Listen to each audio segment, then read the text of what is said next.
Hi అందరికీ welcome to my channel Varshi Girish vlogs. ఈరోజు నేను చేయబోయే రెసిపీ ఆలూ దోశ. మనకి ఇంట్లో పిండ్లు ఏమీ లేనప్పుడు త్వరగా అయిపోయే బ్రేక్ఫాస్ట్. ఫస్ట్ ఒక కప్పు రైస్ తీసుకోవాలి. రైస్ తీసుకొని మనం బాగా 4-5 సార్లు శుభ్రంగా కడుక్కోవాలి. నేనైతే రేషన్ బియ్యం తీసుకున్నా, మీరు ఇంట్లో వాడుకునే బియ్యమైనా తీసుకోవచ్చు. ఒక 4-5 గంటలు బాగా నానబెట్టుకోవాలి. ఆ తర్వాత ఒక మిక్సీ జార్ తీసుకొని ఈ బియ్యం వేసుకోవాలి.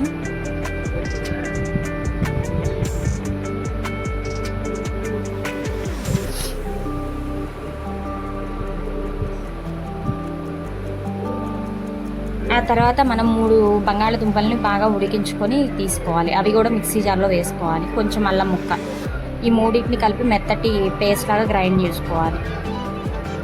ఒక గిన్నెలోకి తీసుకోవాలి. తీసుకున్నాక కొంచెం జీలకర్ర, మన రుచికి సరిపడా సాల్ట్,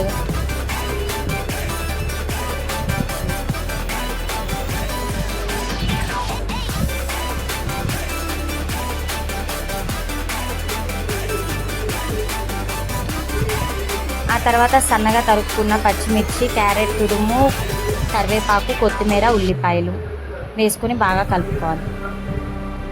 మీ దగ్గర ఇంకా బీట్రూట్, బీన్స్, క్యాప్సికమ్ ఇవన్నీ వేసుకొని కలుపుకోవచ్చు.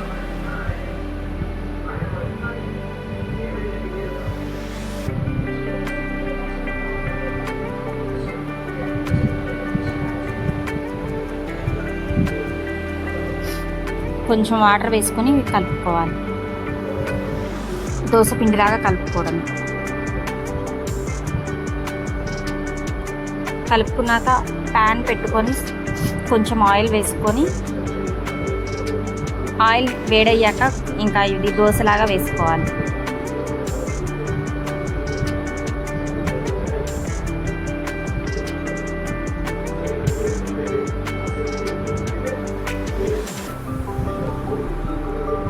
స్టవ్ మీడియం ఫ్లేమ్లో పెట్టుకోవాలి.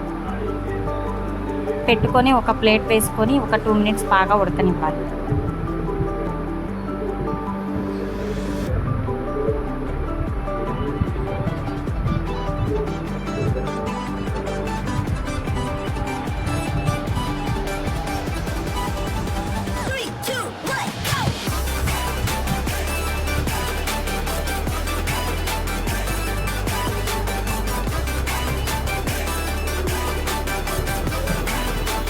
చూడండి, ఎంతో టేస్టీగా ఉండే ఆలూ దోశ రెడీ. మీకు నా వీడియో నచ్చినట్లయితే లైక్ చేయండి, సబ్స్క్రైబ్ చేసుకోండి.